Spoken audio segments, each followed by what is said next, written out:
Bismillahirrahmanirrahim. Assalamualaikum warahmatullahi wabarakatuh. Salam sejahtera untuk kita semua. Salam sehat. Yang sama-sama kita hormati dan kita banggakan Presiden, Ahli dan Dosen Republik Indonesia, Bapak Dr. Ahmad Fatoni Rodli. Dan yang sama-sama kita hormati serta kita banggakan Sivitas Akademika IAIN Curup Provinsi Bengkulu, Pak Rektor, para dosen, karyawan, dan tentunya adik-adik para mahasiswa. Bapak Ibu hadirin sekalian, peserta seminar yang saya hormati dan saya banggakan. Pertama-tama mari kita selalu bersyukur kehadirat Allah Subhanahu wa taala, Tuhan yang Maha Kuasa, atas segala limpahan nikmat karunia-Nya kepada kita sekalian, utamanya nikmat sehat dan kesempatan. Sehingga dengan modal itu kita ikut dapat hadir dalam kesempatan yang sangat baik ini, yaitu seminar literasi dan pengabdian masyarakat yang dilaksanakan oleh ADRI Provinsi Bengkulu, sekaligus peluncuran buku yang berjudul Bengkulu Sejahtera. Terkait dengan agenda ini, Bapak Ibu hadirin sekalian peserta seminar yang saya hormati, ada beberapa hal yang perlu saya sampaikan. Yang pertama, dalam situasi wabah pandemi COVID-19 masih ada di tengah-tengah kita sekalian, di mana sudah berlangsung lebih kurang 1,5 tahun. Kita merasakan betul bahwa wabah pandemi COVID-19 ini memporak-porandakan status dan kondisi kesehatan masyarakat Indonesia, bahkan dunia. Dan dengan itu berdampak langsung kepada sektor ekonomi, dan juga akan berdampak langsung dengan kegiatan-kegiatan kemasyarakatan yang lain.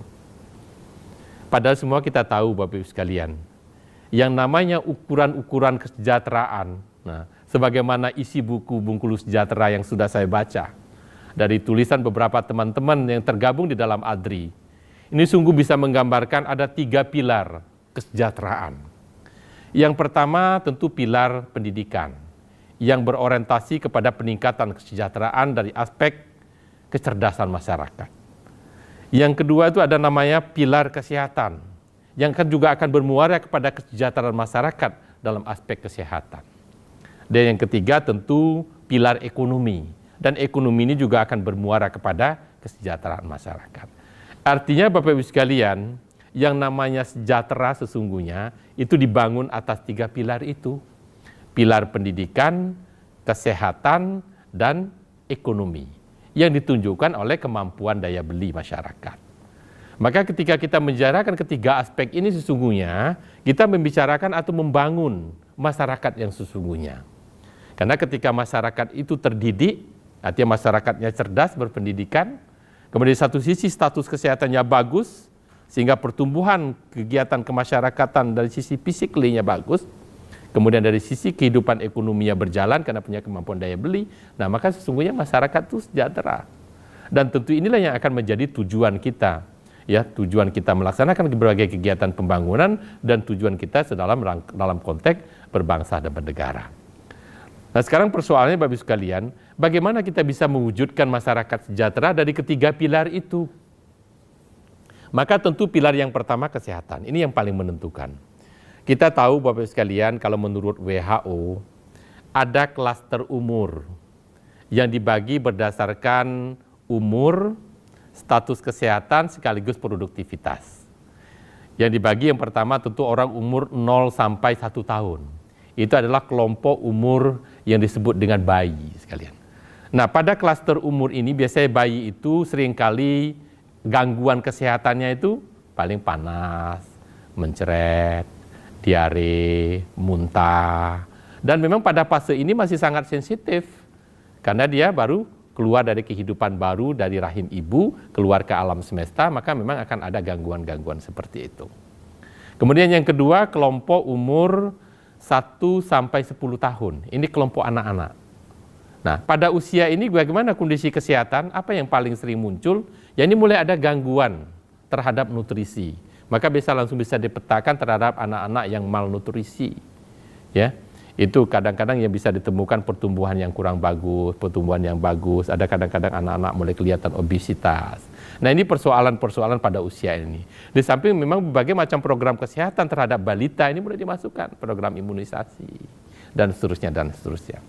Kemudian yang ketiga adalah kelompok usia 11 sampai 20 tahun. Ini adalah usia remaja. Nah pada usia remaja ini memang relatif gangguan kesehatannya mulai berkurang, relatif stabil. Tapi yang paling sering kita temui pada usia ini adalah anak-anak remaja itu meninggal karena faktor kecelakaan biasanya. Atau karena faktor bunuh diri yang kedua. Dan yang ketiga itu bisa jadi karena penyakit menular tertentu, HIV AIDS, itu yang sering menyerang anak-anak usia ini. Dan ternyata tentu pertumbuhannya semakin progresif, di mana anak-anak mulai pada fase menuju dewasa. Yang ketiga adalah usia 20 sampai 60 tahun. Inilah namanya usia fase dewasa, di mana status kesehatannya relatif lebih bagus lagi, stabil betul. Dan pada usia ini orang mulai produktivitasnya betul-betul optimal, peran-peran sosial kemasyarakatan mulai dijalankan dengan baik, dan disinilah ukuran tingkat kemajuan dan peran seseorang 20 sampai 60 tahun. Dan baru setelah 60 tahun itu disebut usia panjang atau usia lansia, seringkali sebutan-sebutan seperti itu. Di mana memang produktivitas orang mulai menurun, termasuk status kesehatannya.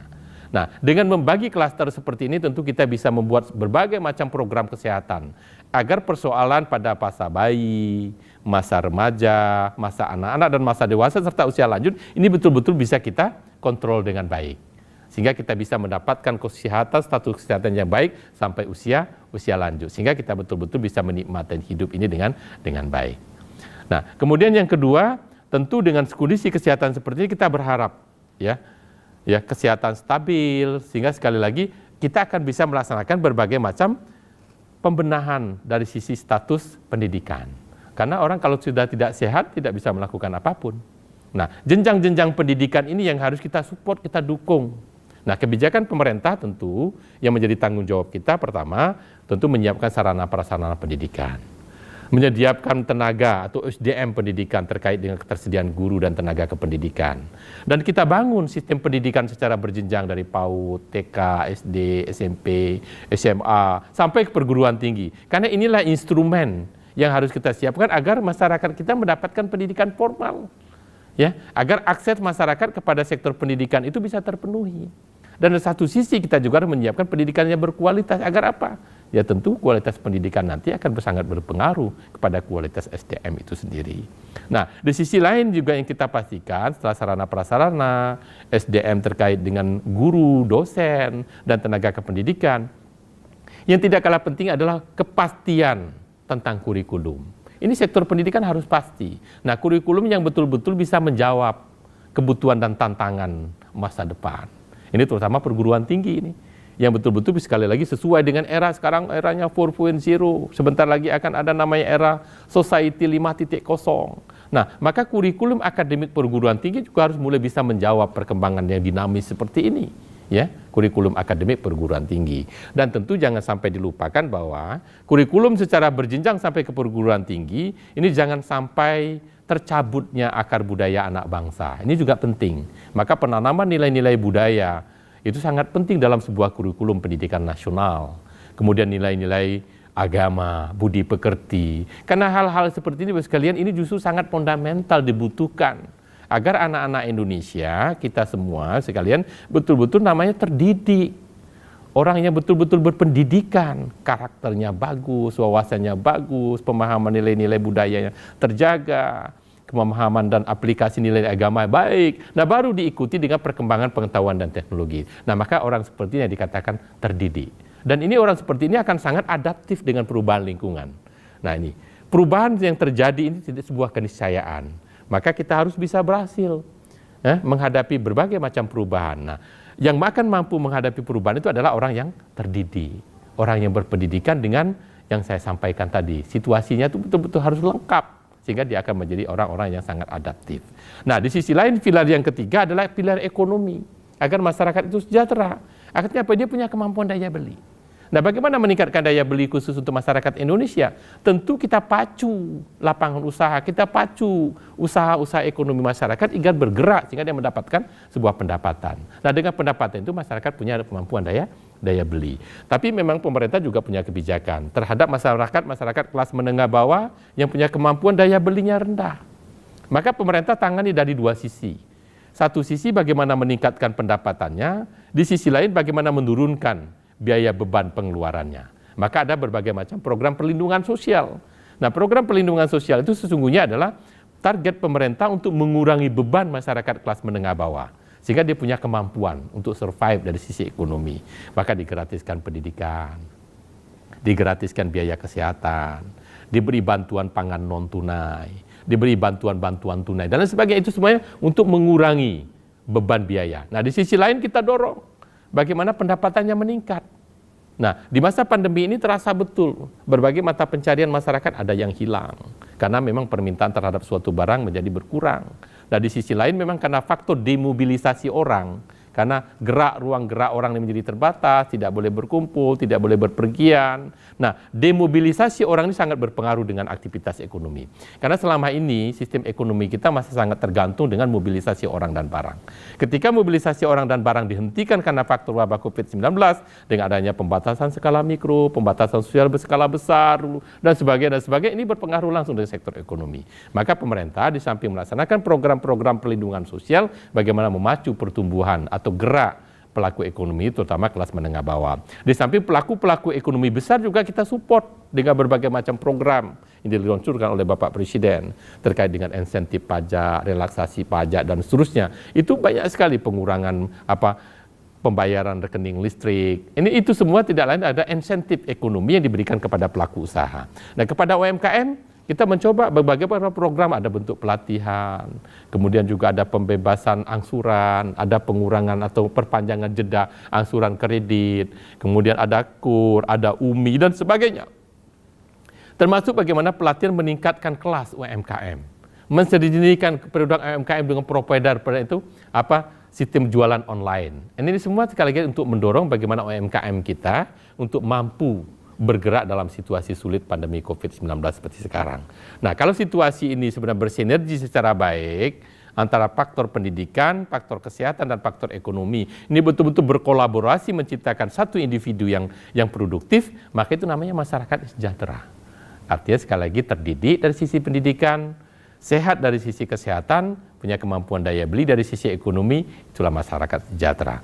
Nah, saya mencoba membaca, memahami buku Bengkulu Sejahtera yang ditulis oleh kawan-kawan yang tergabung di dalam ADRI, sungguh sangat kaya racikannya itu. Karena ada berbagai macam tulisan dengan berbagai sudut pandang. Ada kajian terkait pendidikan, ada kajian terkait kesehatan, ada kajian terkait pendidikan kondisi ekonomi, termasuk kondisi sosial itu masyarakat Bengkulu. Nah, buku ini sungguh sangat kaya. Nah, sekali lagi tentu harapan saya jangan pernah berhenti untuk mencoba menulis berbagai persoalan, ide, gagasan, tentu dalam sudut pandang ilmiah. Karena ukuran kemajuan suatu negara juga adalah terkait dengan lahirnya atau dihasilkannya berbagai macam buku dan jurnal-jurnal ilmiah. Nah, maka saya pikir sangat tepat ketika ini dihasilkan oleh para ahli, dosen, dan perguruan tinggi.